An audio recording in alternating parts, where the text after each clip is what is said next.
আজকে আমরা যাচ্ছি তামিলনাড়ুর উটি ভ্রমণে। এখানে খাওয়া থাকা সমস্ত কিছু নিয়ে কীরকম কী খরচ খরচা পড়ে তার একটা আইডিয়া আপনাদের সাথে শেয়ার করব।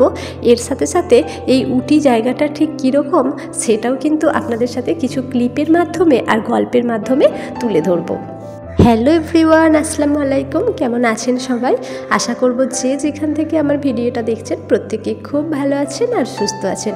আমরাও কিন্তু আল্লাহর অশেষ রহমতে অনেক ভালো আছি।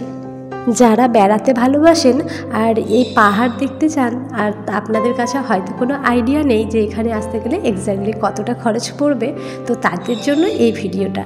আজকের ভিডিওটা কোনো রকম স্কিপ না করে আপনারা কিন্তু অবশ্যই দেখবেন।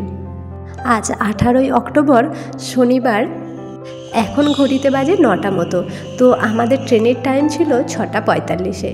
তো ট্রেনে ওঠার সময় আর ভিডিও করা হয়নি।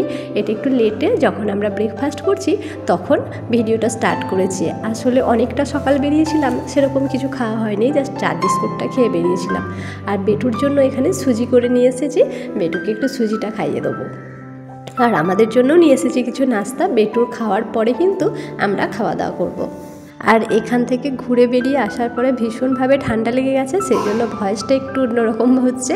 জ্বর সর্দি প্রচণ্ড পরিমাণে হয়ে গিয়েছিল, তাই ভিডিও পোস্ট করতে পারিনি আপনাদের সাথে। আজকে মোটামুটি একটু সুস্থ হয়ে ভয়েস ওভার করছি, এখনও কিন্তু আমার গলার অবস্থা ঠিক নেই। আর এই উটি ভ্রমণ হচ্ছে আমার জীবনের দ্বিতীয় ভ্রমণ। যেহেতু আমি ওয়েস্ট বেঙ্গলের হুগলি জেলার মেয়ে, সেই জন্য দীঘা যাব না এটা তো হয় না। তো সমুদ্র সৈকতটা অনেক আগেই দেখে নিয়েছি, বাকি ছিল পাহাড় দেখা। তো দেখুন এখানে বেটুর তো ব্রেকফাস্ট কমপ্লিট, আর আমাদের জন্য পরোটা আর ঘুগনি করে নিয়ে এসেছিলাম। আর বেটু যেহেতু পুরো সুজিটা খায়নি, ওই সুজিটা যে কিছুটা ছিল ওটাও কিন্তু আমরা খেয়ে নিয়েছিলাম। আর ভিডিওর এই ক্লিপে চারিদিকের সৌন্দর্যটা একটু দেখে নিন। যেহেতু আমরা কেরালা থেকে গিয়েছিলাম, সেই কারণে এই সৌন্দর্যটা আপনাদেরকে দেখাতে পারছি। কারণ কেরালা শহরটাও কিন্তু একদম সবুজ প্রকৃতি দিয়েই মোড়া বলতে পারেন। প্রচুর গাছপালা এখানে। আর দেখুন সারি সারি নারকেল গাছ, আর তার সাথে সুপারি গাছও কিন্তু প্রচুর ছিল। নারকেল গাছটা সব থেকে বেশি। আর তার মাঝে এই সুন্দর যে সাদা সফেদের মতো মেঘটা ভেসে যাচ্ছে, এটা কিন্তু দেখতে অসাধারণ লাগছে।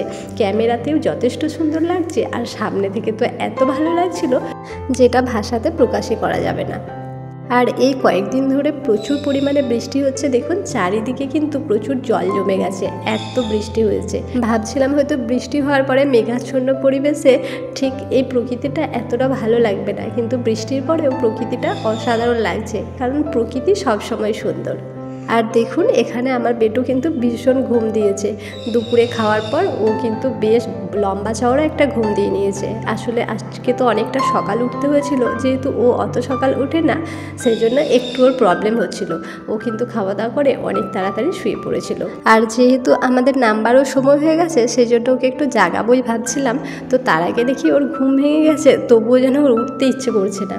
ও এদিক ওদিক করে বারবার শুতে থাকছে। তো ফাইনালি কিন্তু আমরা নেমে পড়েছি। তারপর এখানে গাড়িও বুক করে নিয়েছি। আর এটাতেই পড়েছিলাম সব থেকে বড় সমস্যায়। প্রথমে আমরা একটা উবের বুক করেছিলাম, তো সেটা আসতে অনেকটাই লেট করছিল। লেট করার পরে এখান থেকে একটা গাড়ি বুক করলাম। আর যেই মুহূর্তে গাড়ি বুক করেছি সেই মুহূর্তে কিন্তু আমাদের ক্যাবও এসে হাজির হয়ে গেছিলো। তো যেহেতু আমরা এই গাড়িতে উঠে পড়েছি, সেই জন্য ওটা ক্যান্সেল করে দিলাম, আর গেলাম না। আর এই গাড়িতে উঠে তো মহা সমস্যায় পড়ে গিয়েছিলাম। উনি তো আমাদেরকে পুরো একদম ভরসা দিয়ে গাড়িতে তুলে নেওয়ার পর রাস্তার মধ্যে তো রীতিমতো আমাদেরকে ফাঁসিয়ে দিয়েছিলেন। একটু করে যাচ্ছে, গাড়ি থেকে নেমে দাঁড়ান, আমি 2 মিনিট ফোন করে আসছি, আমি একটু পরে আসছি। এভাবে বারবার যখন গাড়ি থেকে নামছিলেন আমাদের একটু ডাউটই হচ্ছিল। তো তারপর দেখলাম সত্যি পুরোই ফেঁসে গেছি। তো যাই হোক, সেই সব কথা বাদ দিই, অনেক বড় ইতিহাস হয়ে যাবে বলতে গেলে। এটা হচ্ছে নেক্সট ডে, অর্থাৎ 19 তারিখের ভিডিও। 19 তারিখে আমরা 18 তারিখ গিয়ে হোটেলে ছিলাম।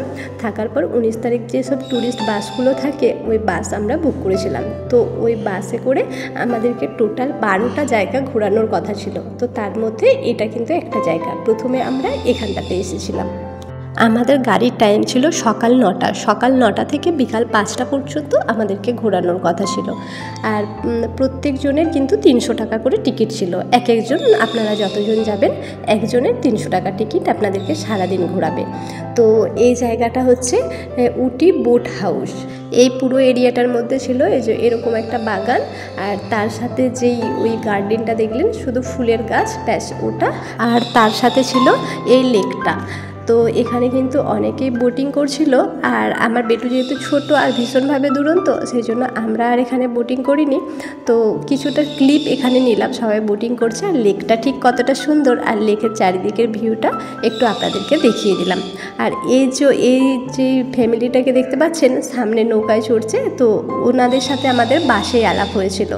তো ওনারা আমাদেরকে বলছিলেন যে তোমরা বোটিং করবে, আমরা বলি না না আমরা করব না। আমরা বোটিং করিনি তো কী হয়েছে, ক্লিপ তো কিছুটা নেওয়াই যায় তোমাদেরকে দেখানোর জন্য, যাতে তোমরা আমার সাথে সাথে আমার ভিডিওর মাধ্যমে এই সুন্দর জায়গাটা দেখতে পাও। যারা প্রকৃতি ভালোবাসো তারা একবার এখানে এসো, অনেক ভালো লাগবে তোমাদের। তো এখানটা মোটামুটি আমাদের ঘোরা হয়ে গেছে। তারপর বেরোনোর সময়তে এখান থেকে কিছুটা পপকর্ন কিনে খেতে খেতে বাকি রাস্তাটা পাড়ি দেবো।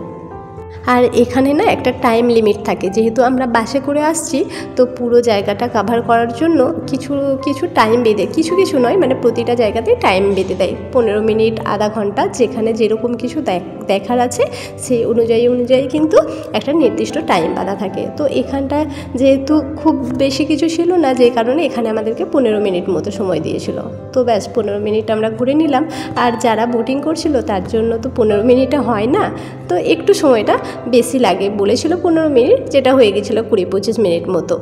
আর হ্যাঁ, একটা কথা আপনাদেরকে বলা হয়নি, ওই প্রথম যে জায়গাটাতে আমরা গেলাম, ওই যে ফুলের বাগান যেটা ছিল, তো ওই বাগানটাতে ঢোকার সময় কিন্তু আমাদেরকে আলাদা করে টিকিট কাটতে হয়েছিল।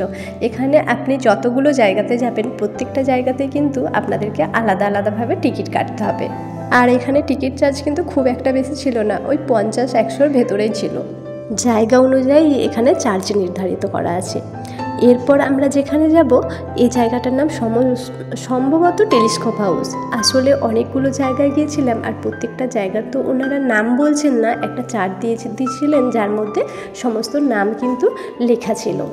তো সম্ভবত এটা টেলিস্কোপ হাউস। আসলে একটা জায়গার ভেতরে কিন্তু অনেকগুলো দেখাচ্ছে, যেমন এর আগে আপনাদেরকে যে জায়গাটা দেখালাম ওই জায়গাটার মধ্যে যেমন উটি বোট হাউস ছিল, ওখানে একটা লেক ছিল, তার সাথে একটা মানে ওই ফুলের বাগান ছিল। এখানেও কিন্তু একের সাথে অনেকগুলো জিনিস দেখা যাচ্ছে। টেলিস্কোপ হাউস মানে এখানের মেন জিনিস যেটা, একটা টেলিস্কোপের মাধ্যমে আপনি পুরো যে গ্রামটা, ওই গ্রামের যে ছোট্ট ছোট্ট ঘরগুলো, আসলে পাহাড়ের উপর থেকে নিচেটা তো একদমই ছোট্ট দেখায়, তো সব জিনিসটা আমরা কিন্তু চোখে দেখতে পাই না, যেটা আপনি ওই টেলিস্কোপের মাধ্যমে ভালোভাবে দেখতে পাবেন। এই জায়গাটাতে মেন যাওয়া হচ্ছে এই জন্যই, পুরো গ্রামটাকে স্পষ্টভাবে দেখার জন্য। আর তার সাথেও আশপাশে কিন্তু টুকিটাকি দেখার মতো বেশ ভালোই জিনিস আছে। আর যেতে যেতে দেখুন রাস্তার চারপাশের ক্লিপটাও একটু শেয়ার করছি।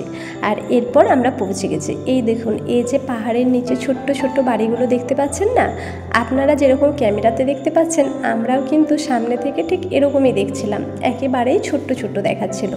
তো এটা অনেকটা হাইট ছিল, এই হাইটটা ঠিক কতটা ছিল আমি এই সময় মনে করতে পারছি না, তো অনেক উঁচু ছিল। এই দেখুন, আমি এখানে একটা শর্ট ভিডিও বানিয়েছি, কিন্তু দেখতে পাচ্ছেন এখানে আমি টেলিস্কোপের মাধ্যমে পুরো গ্রামটাকে সুন্দরভাবে দেখছিলাম। এর মাধ্যমে গ্রামটা জাস্ট ওয়াও লাগছিল। এখানেও কিন্তু আমাদেরকে আলাদা করে টিকিট কাটতে হয়েছিল। আর আজকে এই ভ্রমণের যে ভিডিওটা না আমি দুটো পার্টে করেছি, কারণ একটা পার্টে করলে অনেকটা বড় হয়ে যাচ্ছে, সেই জন্য আমি এটা ছোট করে দুটো পার্ট করেছি। পরের পার্টটাও আশা করছি আপনারা ভালোভাবে দেখবেন, তাহলে আপনারা খুব সহজেই চলে আসতে পারবেন। আর খরচা সম্পর্কে আপনাদের তো একটা বেশ ভালোই আইডিয়া হয়ে যাবে। এরপর আমরা যাচ্ছি টি গার্ডেন। পরের পার্টে আপনাদের সাথে বাকি ক্লিপগুলো শেয়ার করব। আজ তাহলে আসি, ততক্ষণ আপনারা ভালো থাকবেন, সুস্থ থাকবেন।